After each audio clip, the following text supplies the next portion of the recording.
Hey guys, Moldran here. In the last few days I've revisited Marvel Heroes, the action RPG made by David Brevik, the original founder of Diablo 1 and Diablo 2. Now, the game changed a lot since release. It actually got rebranded under the name Marvel Heroes 2015, and after my initial review that was actually pretty negative. Like, I played the game for 1 or 2 days and I got bored. After which maxed level, but now it's a completely different game. And let me show you a few things on my character here, which is my Iron Man, level 45, 60 is the maximum level, but I was already able to witness a lot of the cool things, and the game is actually really awesome now. Now first I want to talk about the gear and the customization options in the gear. Now here in Marvel Heroes you have certain slots, and each gear you can have items. And the interesting thing is, first there is different types of gear. There's common, which is green, then there's blue, then there is yellow, which is cosmic and already very good, and then there's unique. And you can also have like one legendary that can craft later on, but just look at the stats. I mean, for example, this here has a lot of different stats. I mean, there's energy damage, there's physical damage, depending on the type of damage you do, suit power, which is kind of like your mana pool, and then there's a lot of like random affixes. For example, a chance to, when you crit, to gain strength and energy for 5 seconds, or when you drop below 30%, you gain defense rating, and then you also get power boosts, but no other powers later on.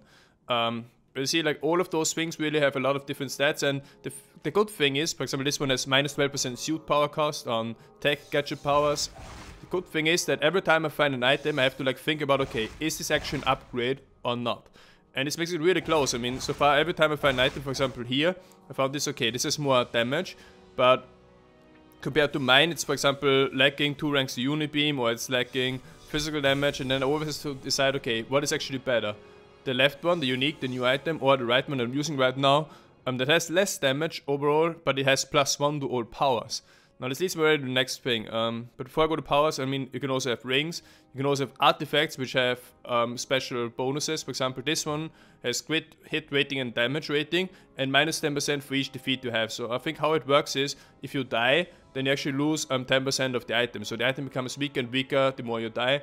I think I didn't die yet, so it's still like on maximum strength.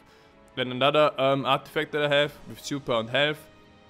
And then there's also medallions. Medallions drop from bosses. Every boss drops one and they have different things. So this one is pretty good overall. Has damage rating, health, suit power, and a chance to fear the enemies. And then there's also battle gloves. And then you can have a pet. That is, let's summon this pet here. It's a T-Rex, because I love animals and all kind of dinosaurs, of course. Then you can also have an insignia, which is important for team play, I think, because it gives you an aura, for example. And then there's also a costume that you can change how your characters look like. And the characters in general, they are all heroes here. You can see heroes from Marvel Heroes theme. For example, you can play the Hulk. You can even play like villains like Magneto. And there's a lot of different heroes you can play. Spider-Man, you probably know, Thor, Wolverine.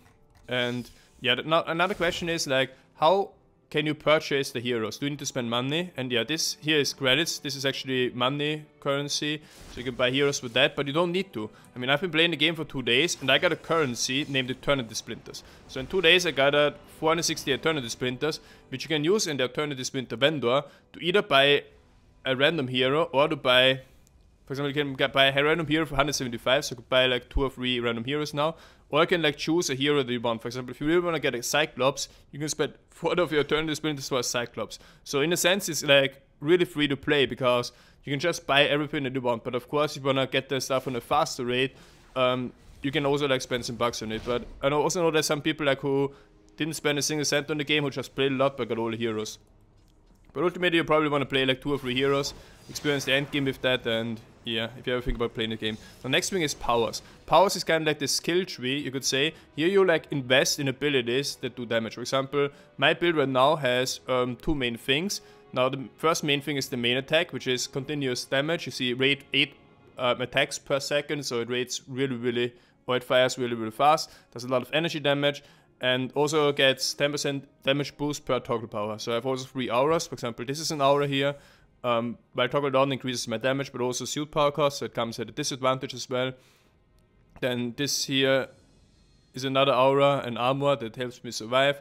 And then here is also an aura that helps me shoot missiles from my armor suit. And then you can also like have targeted missiles. I mean, those are like auto fire, but more on that later when I show some gameplay. And you can have wrist rockets. Then my main attack right now, with my current level is, I mean, there's an ultimate that I can get with level 52, but I'm not that far yet. But you can, this is my current main move. It has 20-second cooldown, but it does 80,000 damage AoE, which is insane damage. And this usually like cleans up the entire map. And yeah, then there's also like interesting the Omega system. The Omega system consists of 14 different areas. This is kind of like with the Paragon system. And each area you can like choose, okay, how do you want to advance? And some are, for example, are things that are really good for group play, some are good for solo play, some are for melee characters, some for range characters, some are good against bosses, some are good for AoE, but you really can decide here how to customize and make your character. I mean, first you put the point here, and then you can, for example, navigate, okay, I want to go up there, I want to go up there. It's really, really complex, and it's going to take a long time to like understand all the 14 different trees and where you want to end up with your character, but it gives you a nice system of really customization. You can always go reset the Omega points with a Redcon device, which is something that drops. So usually I think find one of those like every 5 to 10 hours. So even though you can't reset whenever you want to, but if you have enough of those items, you can reset it. It's kind of like similar to like Ramaladi's gift in Diablo in terms of drop rate. Then something I didn't check out yet is Hero Synergy system, where you can, for example, get synergy effects and apply synergy points. I mean, I currently have 70 available, and that's also really, really interesting if you play with other people. Then you can also have a follower. For example, this is my follower here. It's a nice girl that helps me protect me, and the follower here, you can actually, like in Diablo, choose between 3 different skills, and she also like gives bonuses. She also has equipment, and the nice thing with the equipment is equipment actually gives bonuses for both the hero, or the secondary hero, team up hero, and myself. For example, this gives me 46 energy damage rating. Currency wise, there's credits, there's Odin marks for legendary items, there's cube shards, there's eternal splinters that I showed before, and a lot more energy, but I can't really go in detail yet. But the game is a lot to offer. Now let me show the cool thing. Now there's a story mode in the game that I went through pretty quickly, and it was a lot of fun. I think the cutscenes and everything in the story made sense. I didn't even complete the story yet, there's one chapter more that I need to do, but overall I enjoyed the story mode. But the really good thing is like the end game, or the system that you can do after you complete the story mode. And that's kind of like this. There's a mission log where you get shared quests. So you get shared quests that every day reset and give you bonuses. You can also do them in group if you want. And there's a mission log where you get legendary quests. And legendary quests give a lot of experience usually, and also like Odin marks, so you can like work on your legendary crafted item. Now this is done through different things. For example, there's a green mission teleporter, and they have different terminals. For example, green terminals, which are easy, red, which are hard, and cosmic, which are really hard but are level 60. And then there's also one-shot stories that you can also do where it's kind of like one thing. And in those terminals you see there's different things, and usually like you go there and kill a boss, and then you move on to the next. And what's also interesting are the challenges. Challenges, for example, are constant leveling places, I would say, but there's always something going on. For example, the Holosim, I really liked it. It's like kind of like a Jar of Souls event with like 10 waves. So the waves become increasingly stronger, and you have to like defeat them. For example, you have to kill monsters and so on. But even that takes a long time to like show. I'm just going to show you, I think, the Midtown Manhattan Petro now. This is one of my favorite places. It goes to show my character here. And the interesting thing with this game is kind of like how the original Diablo 3 was planned. Which means it was kind of planned as an Action RPG MMO. So there's anywhere on the map there could be like other players currently, like where you are at. Okay, let's see.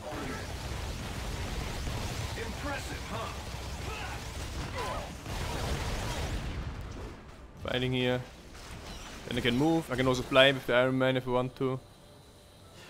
Then it also shows you like bosses. For example, there's a black cat somewhere here on the map. So I'm gonna try to find her. There she is. Quickly kill the boss here, using combination of abilities, which is a DPS rotation where I alternate between my E and my right click, which are two burst skills that I have, and then I just press my left mouse button for my basic attack. Those does a lot of damage. Bosses usually drop pretty good loot. Here you can see the warning that I need to dodge this. If I want to mix it up, okay, here, dodge again. You can also like take a car and throw it at her. Also does decent damage. When there's a lot of monsters around, like here right now, I can use my ultimate. Which does 160,000 damage in AoE around me. You can see like there's another female hero like working with me together to kill this one. It kind of gives like a group feeling, I would say. We're almost working together. This is also a cool thing. This leaf here. I'm gonna explain it in just a moment. After I kill this boss. Come on. Gotta dodge 2 more things. Boss fights are epic as well. Like, for example, Dr. Doom, one of the stronger bosses, like he was a pretty sick encounter with 3 different phases. You do like first phase and you think, oh, it's over. Then it comes back again, and then do the second phase and you think, now it's over, and then it comes again for third phase. You can see like there's quests, for example, that I have to do here. Defeat bosses, defeat elites, defeat enemies, destroy hidden aims. But yeah, overall it's pretty cool. I'm gonna do one more ultimate, see if I can one-shot this. And yeah, of course again. Scopes dropping, but yeah, the game takes some time to get used to because it has so much new content. Oh yeah, loot also good. I mean, what did I just get from like killing this one boss? Well, I got a medallion, as I said before. I got a fortune card that gives me a chance to have good items. So let's right-click this and see what I got. I got a high-level crafting item. Then I got a mid-down menace chest, which gives me 1 million experience. It's actually really a lot, 10% of my XP. And I got a burst in cash, which gives me a rare item. And then I can also find a daily gift. It also has some cool stuff here. 10 audio marks, pretty cool. And there's another thing. There we got a relic. 10 relics with damage rating to basic powers. Alright. Yeah, pretty cool stuff. Now the leaf, what is the leaf that I just got? There's a buff button. You can see here this leaf, for example, tells me, okay, it's Happy St. Patrick's Day, so there's a lot of events, like every day there's a new event, a different way.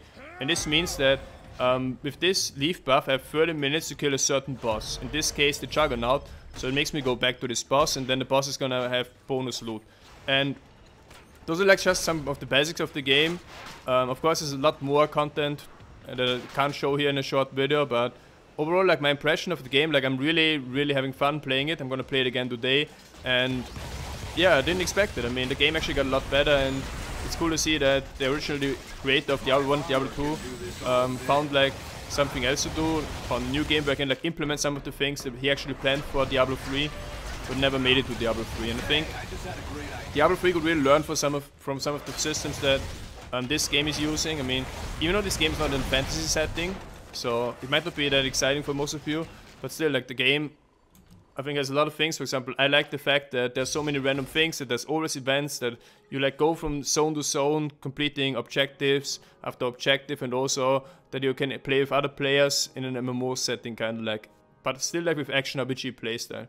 Also like lots of customization options, gearing up is good, and yeah, I think the game improved a lot. I would say it went from like a 1 out of 10 to at least an 8 or 9 out of 10. But that's just my personal opinion. Let me know what you think. Thank you guys also for recommending me to try this game again. It was definitely worth it. And yeah, hope you guys had fun. Thanks for watching. I'll be back.